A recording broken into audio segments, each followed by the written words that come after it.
Entonces, vamos a proceder a compartir lo que es la presentación de esta tarde, ver lo que son los efectos de la contaminación minera aurífera en cuanto al sector.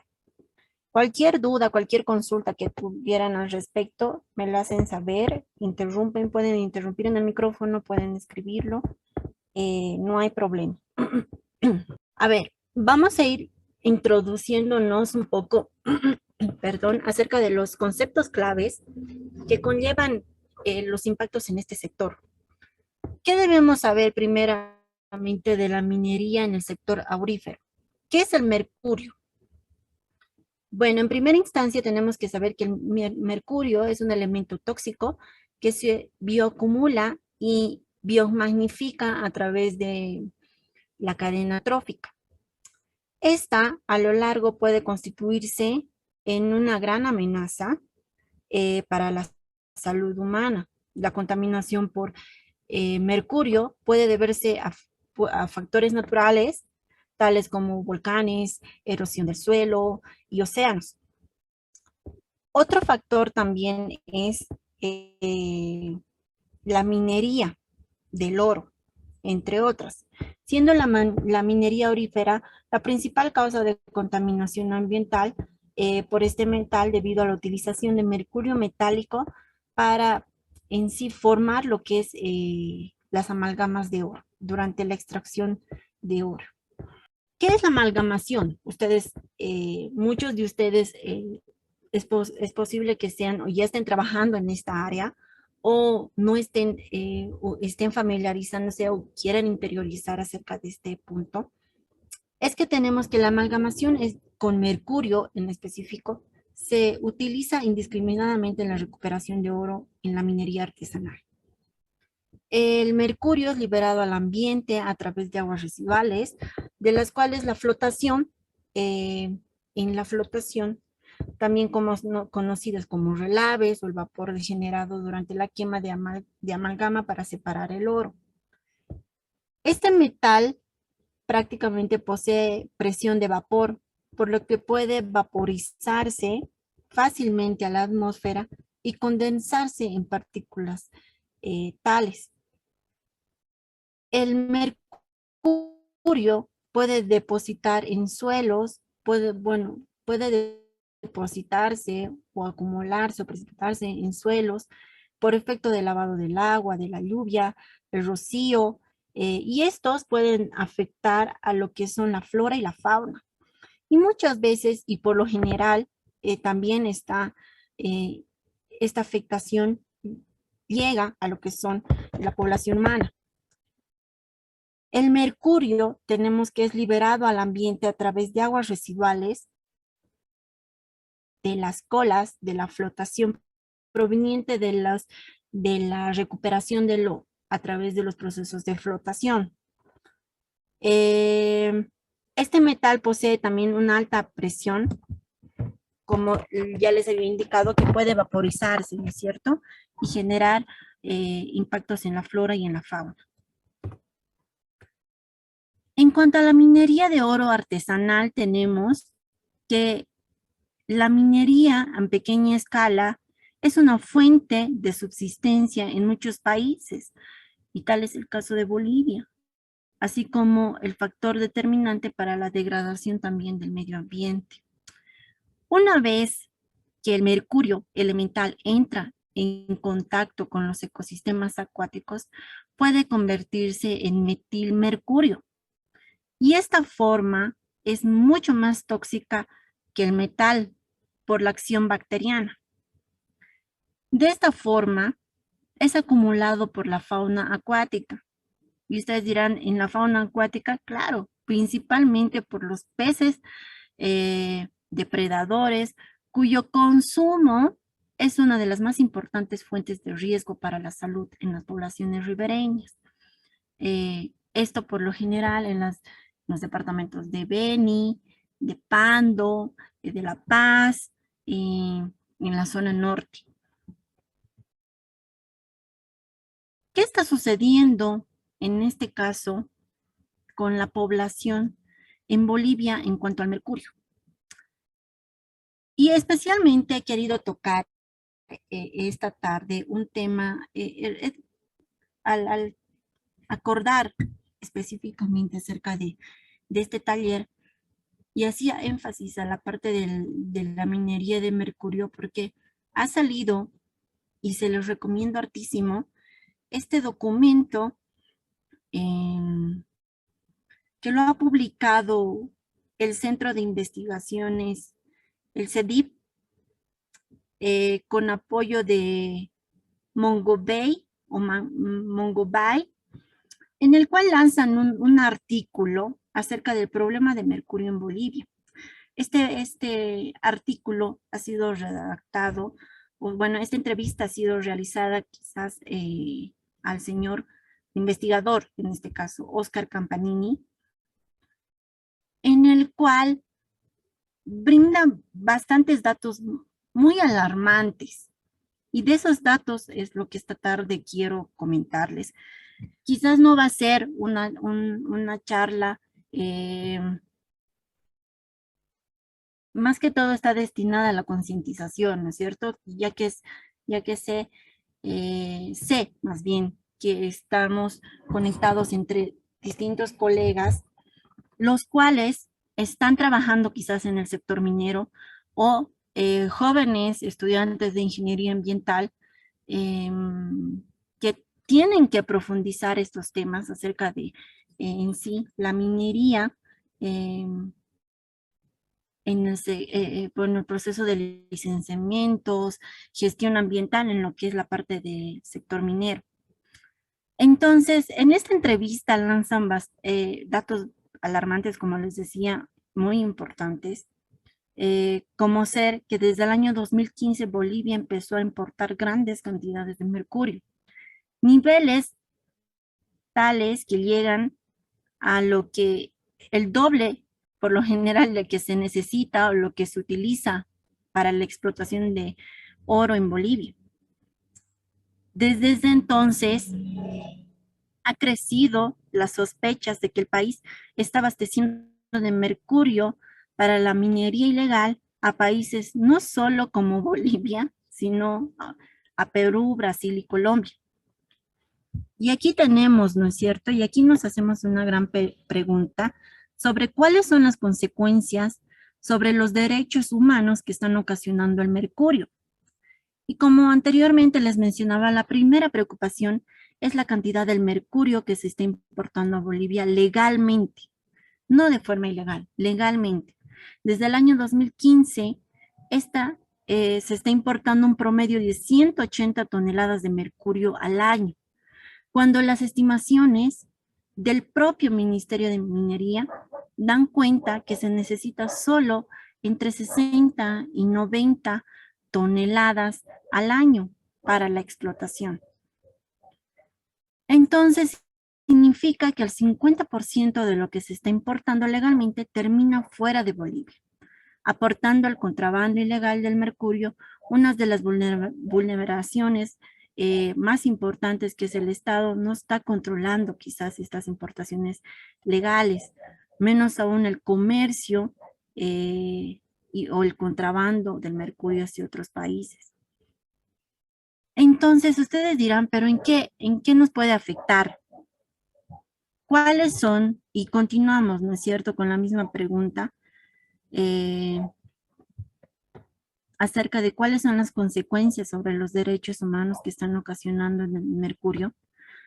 El primero es el primer punto que hemos tocado es acerca del contrabando, la importación de 180 toneladas aproximadamente al año.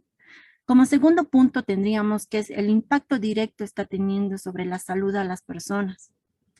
Hay estudios del año pasado que dan cuenta que comunidades indígenas del río Beni ya tienen en el cuerpo, en su organismo, un nivel de mercurio muy alto. En la audiencia estuvo presente también un experto de la Universidad de Cartagena, en el cual realiza también estos estudios en conjunto con CEDIP, un estudio en Bolivia y lanzan datos de los monitoreos que se están realizando las personas en el río Beni y en el río Madre de Dios.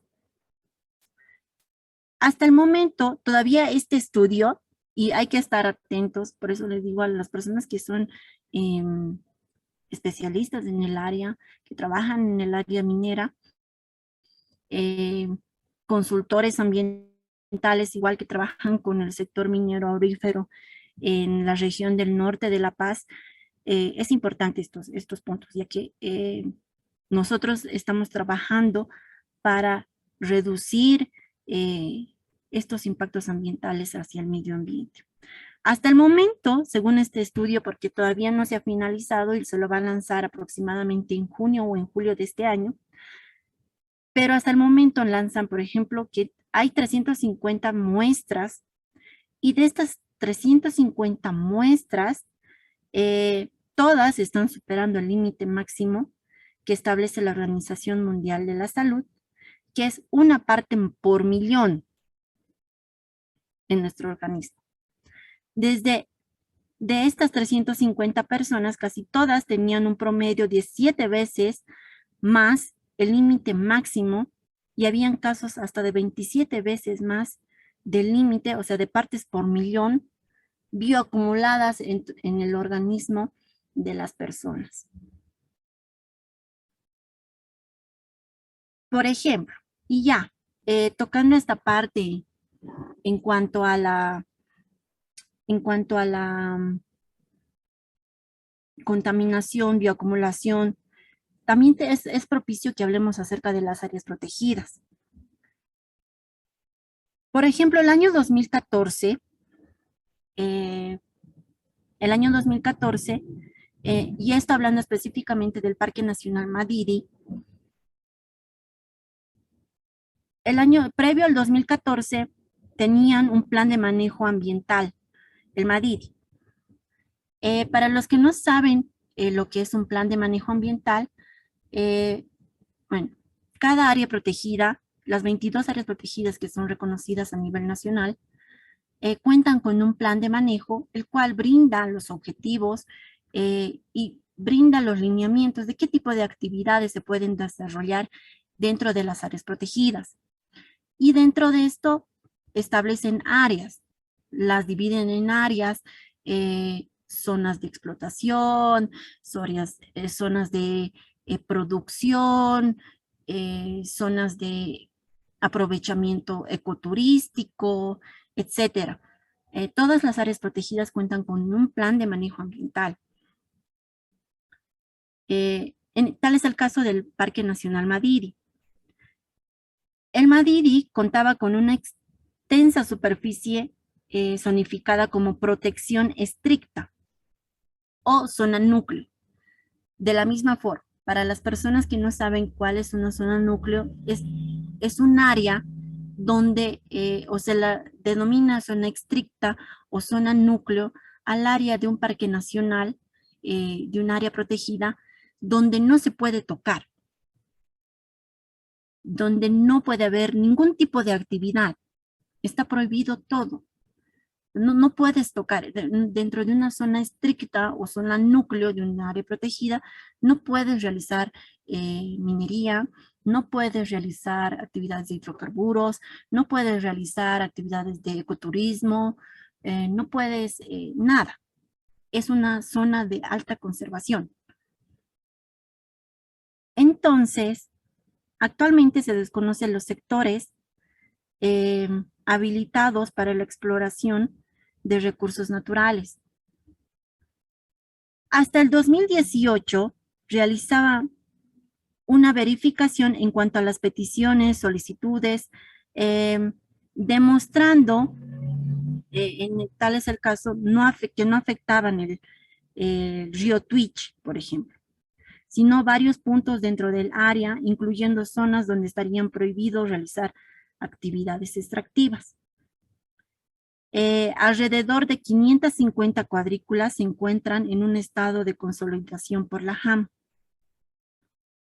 Este año, el 2002, en abril, se realizó la verificación de la actividad minera ilegal en el Parque Nacional Madidi, a cargo de una comisión del Senado.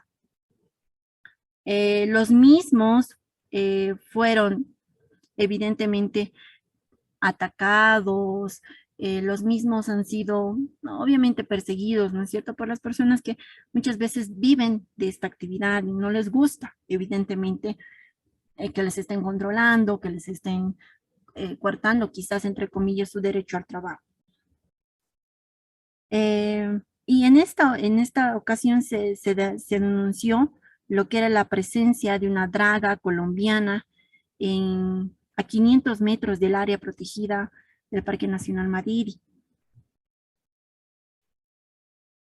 Podríamos decir que el Parque Nacional Madidi se ha vuelto en una zona roja tras la expansión de la minería ilegal, la minería ilegal del oro, una fiebre que amenaza sobre todo la salud de las poblaciones indígenas y el medio ambiente de la región a consecuencias del mercurio.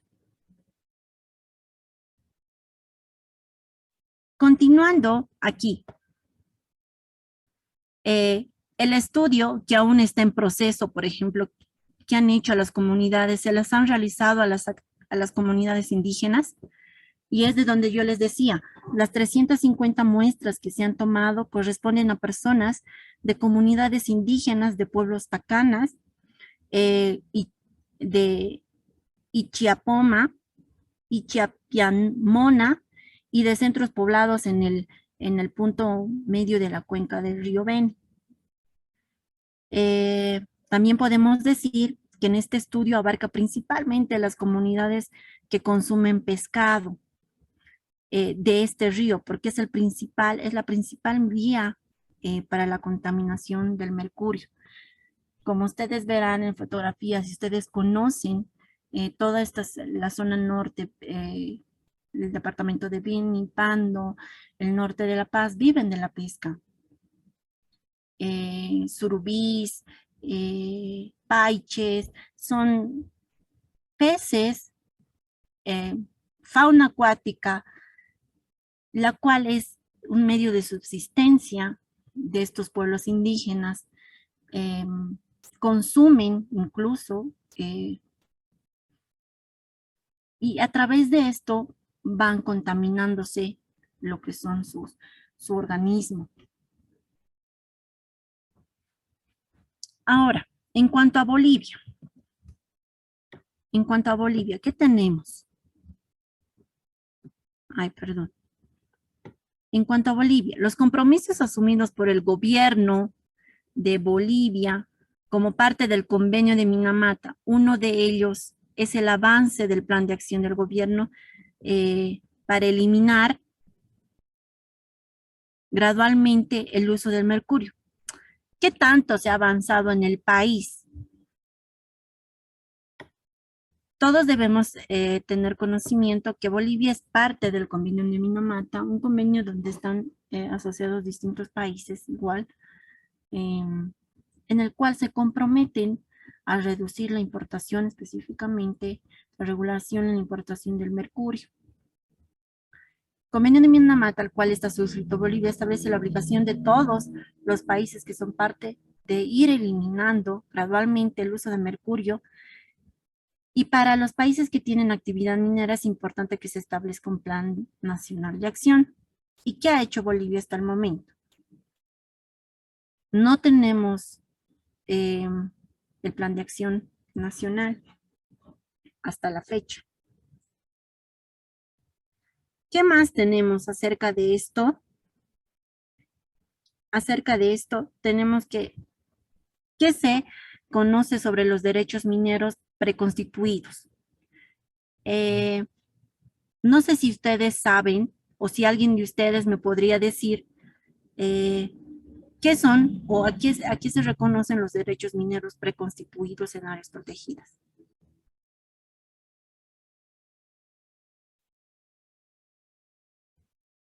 En cuanto al Parque Nacional Madidi, retomando ese tema un poco, tenemos que se conocen que la AJAM, la Autoridad Jurisdiccional de Áreas, que rige o que regula el sector minero, determina que son 93 las solicitudes mineras que afectan al Parque Nacional Madiri, al Cotapata, a la Polobamba.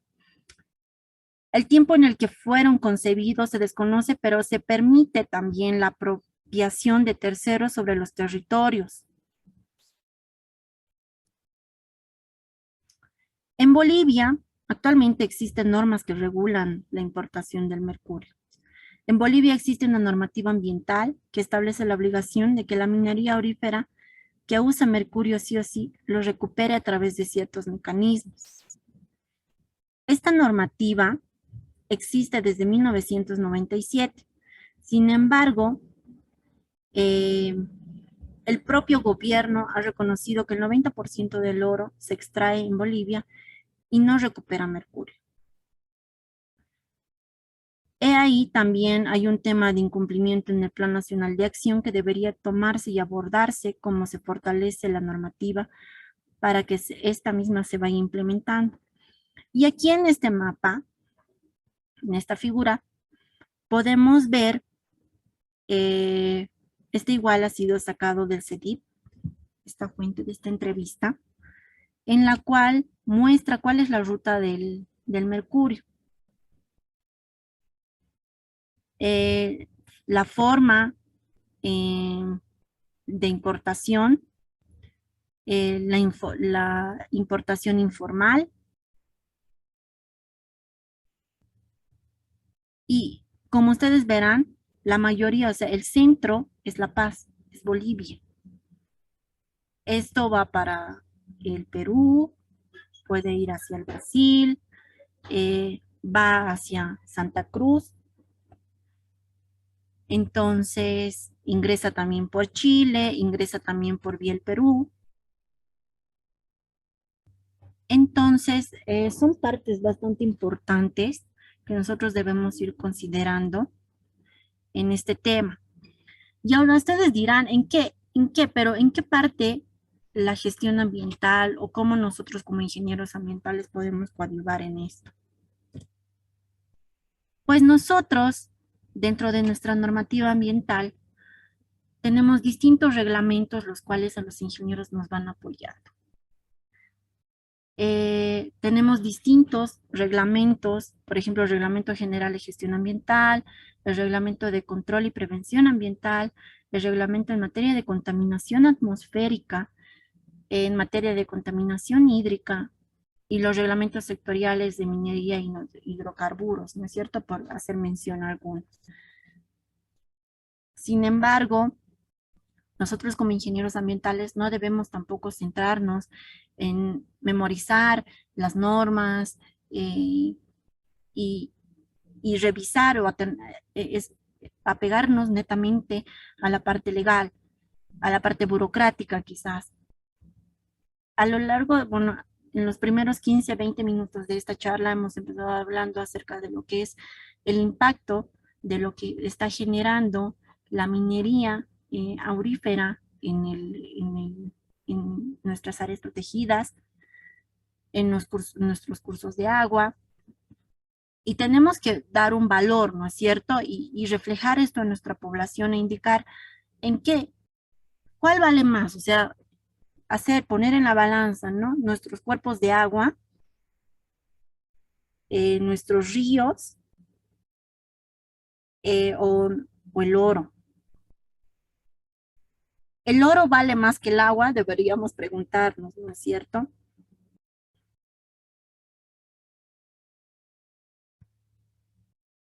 La explotación de minerales es la contaminación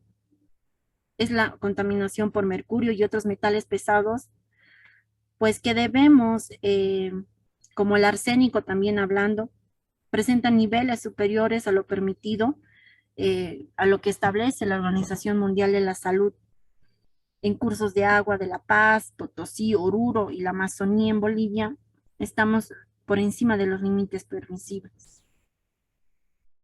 Y nosotros como ingenieros ambientales tenemos que coadyuvar con nuestro trabajo a que esto vaya reduciendo, a que si tenemos un cliente cooperativista que viene te dice, ingeniero, ingeniera, ayúdame a sacar nuestra licencia ambiental, no solo sea un tema burocrático, ¿no es cierto? Un tema administrativo. Nosotros también somos parte, somos herramientas para que la gestión ambiental y todos estos reglamentos que tenemos, este compendio de normativa ambiental, se vayan ejecutando. Para ello, es muy importante también conocerlos y aplicarlos, saberlos aplicar. Y ese es el motivo del curso, el cual va a comenzar esta semana, acerca de eh, para la formación de consultores ambientales. No es solo saber, tener conocimiento acerca de estos, cuáles son los reglamentos, sino saberlos aplicar. Saber aplicar cuándo se utiliza una auditoría ambiental, en qué momento, qué artículos son específicos que nos respaldan para mitigar o reducir los impactos ambientales negativos por determinados sectores. En esta tarde hemos hecho una reflexión acerca de lo que es la minería aurífera. No está por demás la explotación de hidrocarburos. No queda exento el sector industria. No está exento la construcción de vías, de carreteras. Todas estas actividades generan impactos ambientales, al igual que aportan al crecimiento de nuestro país, generan impactos ambientales. Pero nosotros como futuros ingenieros ambientales o colegas ya del área, debemos ser las herramientas principales para que estos instrumentos se ejecuten y sean realmente herramientas que coadyuven a que estos impactos ambientales se reduzcan. Tenemos lo que es el reglamento ambiental, el reglamento general de gestión ambiental, exclusivamente en el cual habla acerca de lo que son las políticas, los lineamientos, eh, las autoridades ambientales competentes, etcétera. En cuanto al reglamento de control y prevención ambiental, hablamos acerca de las directrices en el procedimiento de evaluación de impacto ambiental y procedimientos de control de calidad ambiental. Siempre tenemos que tener en cuenta que tenemos un antes y un después de la ejecución de un proyecto, de la explotación de una determinada área. Siempre hay un antes y promovamos que sea siempre antes de realizar o ejecutar un proyecto en el cual se tomen medidas de prevención, se tomen medidas antes de generar impactos ambientales. El Reglamento de Control y Prevención Ambiental establecen esos lineamientos, el antes y el después. En el antes, la evaluación de impacto ambiental nos permite prevenir, como les decía, los impactos ambientales desde todas las obras, actividades y proyectos que pretendan implementar o ampliar previa a la fase de inversión. Así también tenemos lo que son los procedimientos de control de calidad ambiental, los cuales permiten controlar los impactos ambientales de todas las actividades que se encuentren ya en operación. Pero no promovamos ya este tipo de procedimientos, el de control de calidad ambiental.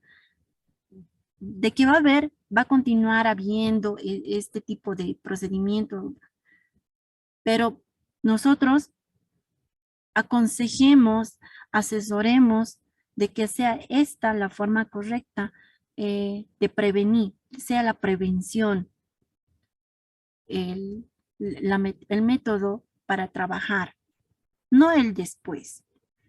Y bueno, si nos toca el después, pues hacerlo bien, no a medias. Terminar con los proyectos, hacer seguimiento a los proyectos. Y para eso tenemos que conocer también la normativa. La ley 1333 de medio ambiente y con ayuda de los diferentes reglamentos han ido marcando a lo largo de este tiempo, desde 1992 hasta la fecha, se han ido desarrollando y se han ido eh, complementando, se podría decir, ¿no es cierto?, a lo que es ahora nuestra actividad. Entre los cuales podemos mencionar, por ejemplo, los decretos los que establece la reglamentación, el decreto supremo 26705, en el cual establece acerca de la modificación de los procedimientos de auditorías ambientales. Procedimiento de auditorías ambientales, un capítulo intenso que se va a llevar también en el curso, y es de suma importancia, porque es importante en qué momento se aplica una auditoría ambiental, porque la auditoría ambiental debería ser una herramienta de uso cotidiano en cada una de las actividades, obras o proyectos. Igual, el 28499 modifica también los procedimientos de las auditorías ambientales. El 28592 habla sobre los procesos de renovación de las licencias ambientales. En este curso igual vamos a hablar acerca de la renovación de las licencias ambientales. ¿En qué momento se realizan las renovaciones? Vamos a hablar también acerca de los decretos supremos 3549, en qué momento se utilizan, cuáles son las complementaciones en los que se sacan el 3856, cuáles son el nuevo listado de categorías ambientales de acuerdo a cada sector. ¿Qué nos indica el decreto supremo 28599, por ejemplo? Nos habla acerca de las competencias de la autoridad ambiental nacional, de la autoridad ambiental competente nacional. Nos indica quién es la autoridad ambiental competente departamental y los organismos sectoriales competentes. Ustedes dirán, ¿quiénes son los organismos sectoriales competentes? Son las unidades ambientales existentes dentro de los ministerios de cabeza de sector. La autoridad ambiental competente nacional, ¿quién es? El Ministerio de Medio Ambiente, pero ¿quién específicamente? Porque el ministerio tiene sus viceministerios. El viceministerio, por ejemplo, de Medio Ambiente, Biodiversidad, Cambio Climático, de Gestión y Desarrollo Forestal, es la autoridad ambiental competente nacional. En la departamental serían las secretarías y el desarrollo sostenible del medio ambiente, o sea, las secretarías de la madre tierra.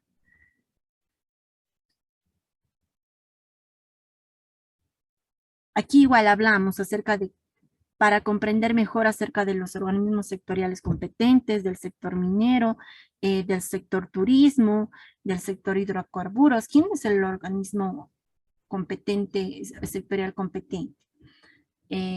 Por ejemplo, en el sector minero también tenemos lo que son el reglamento. En el sector minero igual, de la misma forma se va a tocar este, este acápite, este capítulo, este módulo. También vamos a hablar acerca del sector hidrocarburos. Vamos a conocer quién es el organismo sectorial competente, el Dirección de Gestión Socioambiental, con quién comparte esta dirección, con qué otro sector, porque es importante que sepamos, ¿no es cierto?, que el sector hidrocarburos, por ejemplo, es la dirección específicamente de gestión socioambiental, comparte o es organismo sectorial competente también del sector de energías.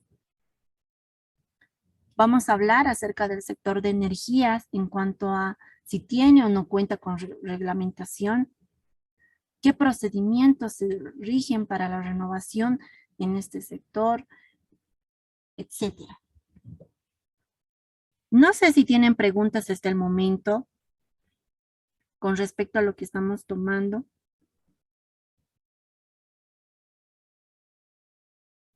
Si tienen inquietudes respecto a alguna temática en cuanto a la gestión ambiental, en cuanto al sector minero,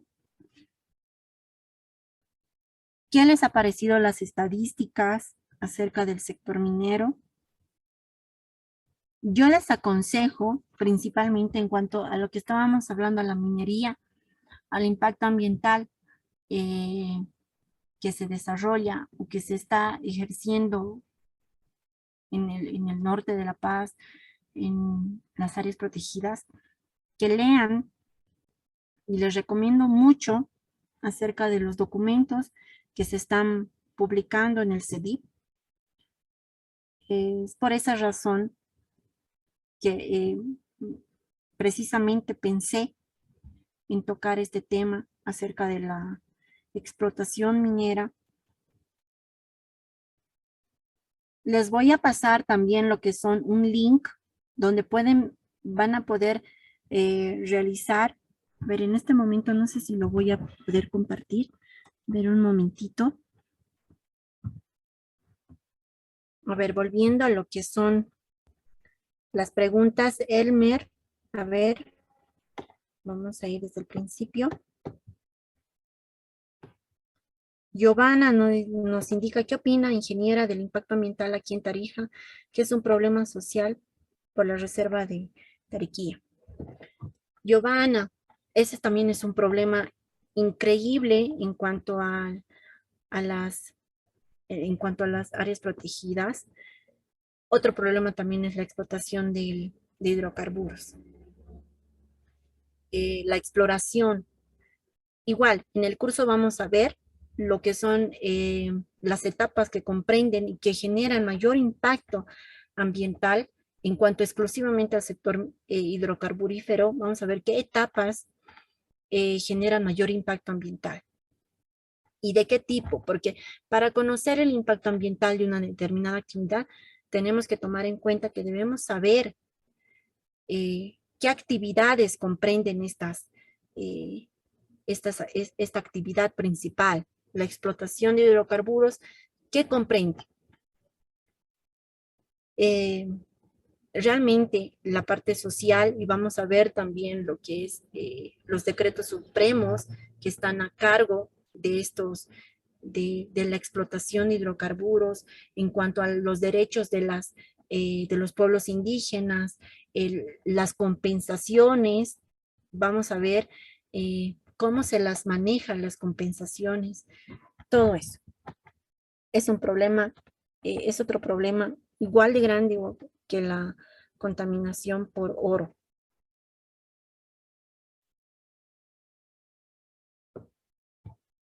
Elmer Michel dice, si bien hay mucha exportación del mercurio, ¿hay alguna ley que regule la misma? Como te decía, en Bolivia se tiene, es parte del convenio de Minamata. En este convenio, todos los países socios se comprometen a reducir la importación de mercurio. Sin embargo, a la fecha se ve todo lo contrario, incrementado, y somos un país el cual se podría decir importa y a la vez vende a los diferentes países como es Perú, Brasil, Colombia. Jenny Britt Cruz nos indica, en Bolivia, ¿qué departamentos son los que explotan oro?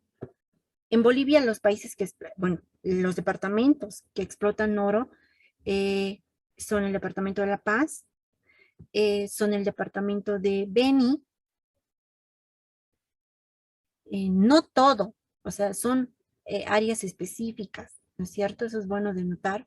En el norte de La Paz sí es una gran extensión eh, de, de áreas, las, cual, las cuales tienen a su cargo la JAM, ya que ellos son los que otorgan los contratos mineros a los cooperativistas. Buenas tardes, dice Ronald.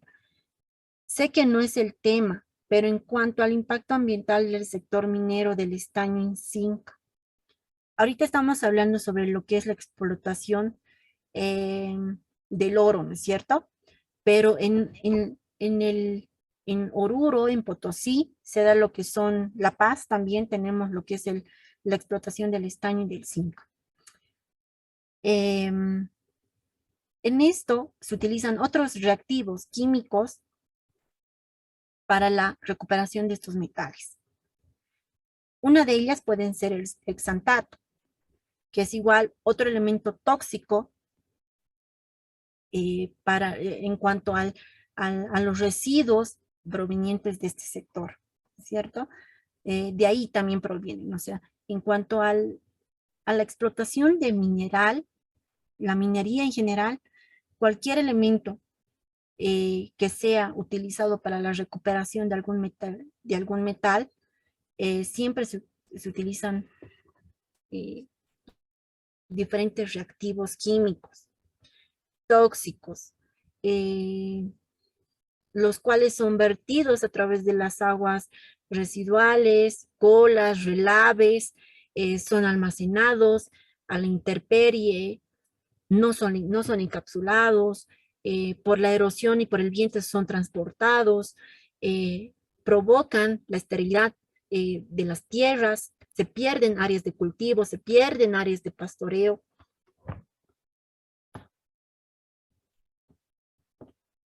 Limber Jarvi dice, Potosí, en Tupiza está el auge de la extracción del oro. Hay áreas también. Bolivia, un país de tradición minera. Y en los últimos años, el norte del país llama la atención debido a la explotación del oro. Dirigiremos nuestra atención a la cuenca de Mapiri-Tipuani, en donde para la explotación se organizaron en cooperativas que son dueñas de las concesiones, y existen alrededor de 900 en la región.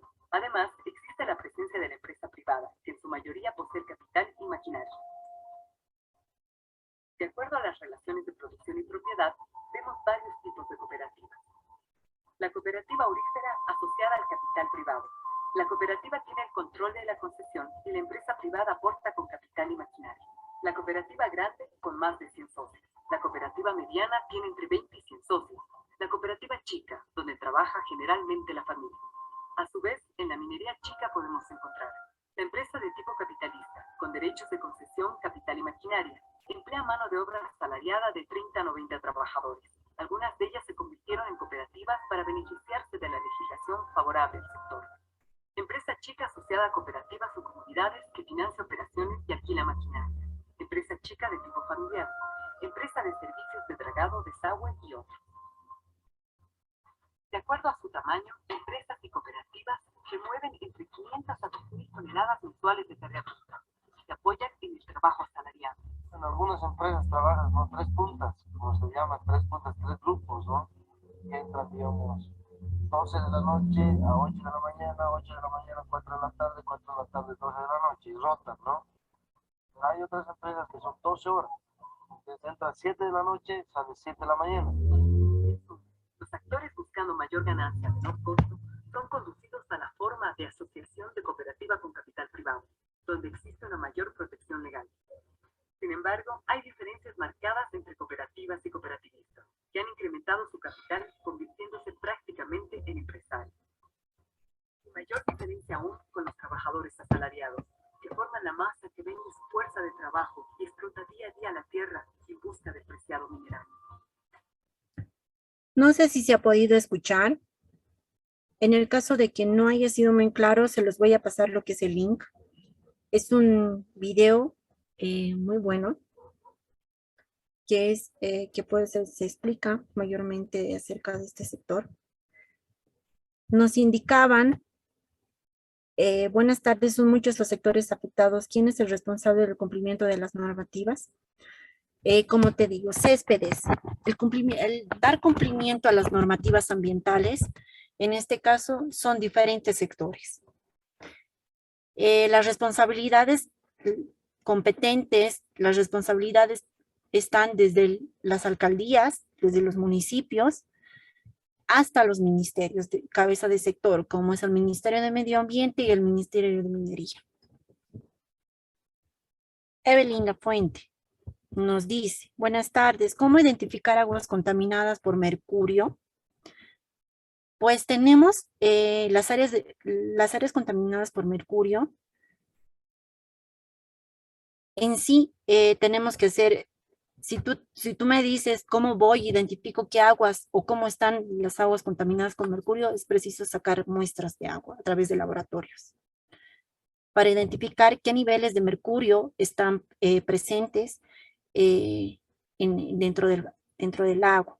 Entonces, para eso es necesario sacar muestras de agua. Ustedes dirán, ¿pero de dónde saco muestras de agua? Entonces, se saca muestras de agua de las fuentes de donde se vierten estas aguas contaminadas o estos relaves. Por ejemplo, pueden ser muchos de ellos están compuestos en sus procesos de chua, lo que ellos denominan el lavado del mineral, de la roca que van extrayendo, lavan y de ahí van recuperando lo que es el oro. Entonces, o de sus piscinas, donde realizan lavado con mercurio. Muchas de estas piscinas son artesanales y tienen fugas, no son impermeabilizadas, no son construidas como indican, ¿no es cierto?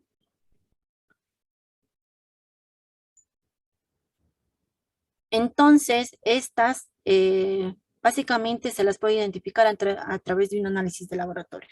Se toman muestras, como les decía, de las piscinas, de donde realizan el lavado con mercurio o de donde están llegando estas aguas. Por ejemplo, tienen contacto con algún cuerpo de agua cercano, un río cercano, es preciso tomar muestra de ahí. También es preciso, se sacan muestras de suelo. Se sacan muestras de suelo y se hace la determinación de mercurio. Esto en laboratorio. Felipe Alberto Vargas dice, en Bolivia, el proceso de permiso de explotación minera, ¿qué periodo de tiempo tarda para su permiso? No sé si te refieres al permiso, a la licencia ambiental o al proceso como tal de la obtención del contrato minero, porque ellos para realizar la explotación de un área minera tienen que tener lo que es su contrato minero con la JAM. Este proceso, francamente, dependiendo a los documentos legales que vaya a tener la cooperativa o la empresa minera, depende igual porque tienen que cumplir una serie de requisitos legales ellos, aparte de consultas públicas que tienen que realizar de forma interna para la obtención del contrato minero.